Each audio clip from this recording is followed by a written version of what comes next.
ఎండలు ముదురుతుండటంతో ఏజెన్సీ ప్రాంతాల్లో త్రాగునీటి కోసం అరిగోసలు పెడుతున్నారు. మిషన్ భగీరథ నీళ్లు వస్తాయని అనుకుంటే మళ్లీ బావులు మురికి నీళ్లే దిక్కవుతున్నాయి. గుక్కేరు నీటి కోసం పరితపించే పరిస్థితి అక్కడ ఏర్పడింది.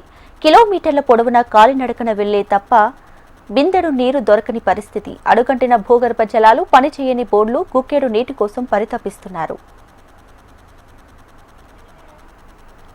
ఆదిలాబాద్ జిల్లా శాంతాపూర్ గ్రామంలో గిరిజనులు త్రాగునీటి కోసం తీవ్ర ఇక్కట్లు పడుతున్నారు. నీటి కోసం మైళ్ల దూరం నడిచి నీళ్లు తెచ్చుకుంటున్నారు. అది కూడా మురికి నీరే దిక్కు అవుతుందని ఇక్కడి ఆదివాసులు ఆవేదన వ్యక్తం చేస్తున్నారు. 10 ఏళ్లుగా బోరింగ్ పంపుపై ఆధారపడి జీవిస్తున్నామని, ఇప్పుడు అదే నీరు రంగు మారి వస్తుండటంతో నీరు ఉపయోగంగా లేదంటున్నారు.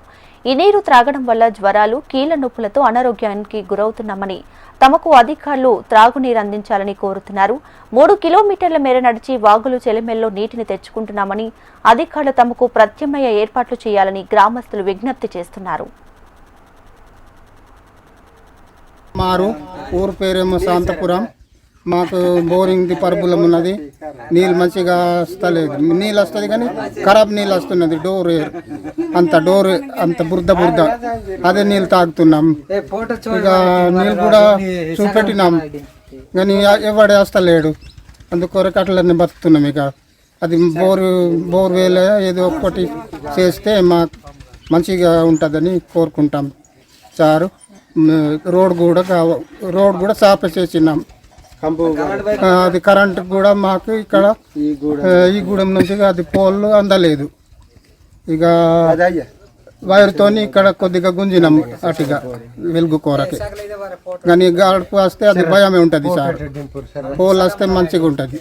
తీసుకుపోవడానికే బాగా కష్టం ఉన్నది. మాకు నీళ్ళు సరిపోతలేదు. బోరింగ్ మన మోటార్ ఖరాబ్ అయింది. మోటార్ ఫిట్ చేసినాం కానీ ఖరాబ్ అయిపోయింది.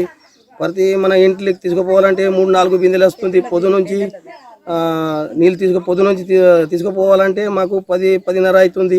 అంత నీళ్ళు లేదు ఇక్కడ. మనకు చాలా సమస్యలు ఉన్నాయి. ఇంకా మనకు మోటార్ ఖరాబ్ అయిపోయింది. మోటార్ కాలిపోయింది. మన గవర్నమెంట్కు మేము ఎట్లయినా బోర్ చేసుకుని ఇవ్వాలి అనుకుని కోరుతున్నాం.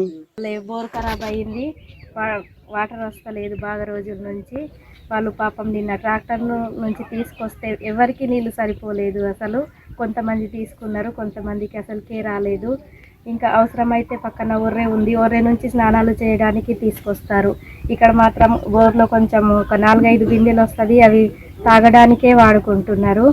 మళ్ళేమో చాలా అడవిలో ఉంది ఈ ఊరు. ఏదో వర్షాకాలం అయితే కొంచెం ఇట్లా చెలిమెలు కొట్టి అన్నా తీసుకొస్తారు. కానీ ఇప్పుడు ఇది ఎండాకాలం కదా, అసలు అట్లా కూడా నీళ్ళు సరిపోవటం లేదు. ఒరే నుంచి తీసుకొస్తున్నారు.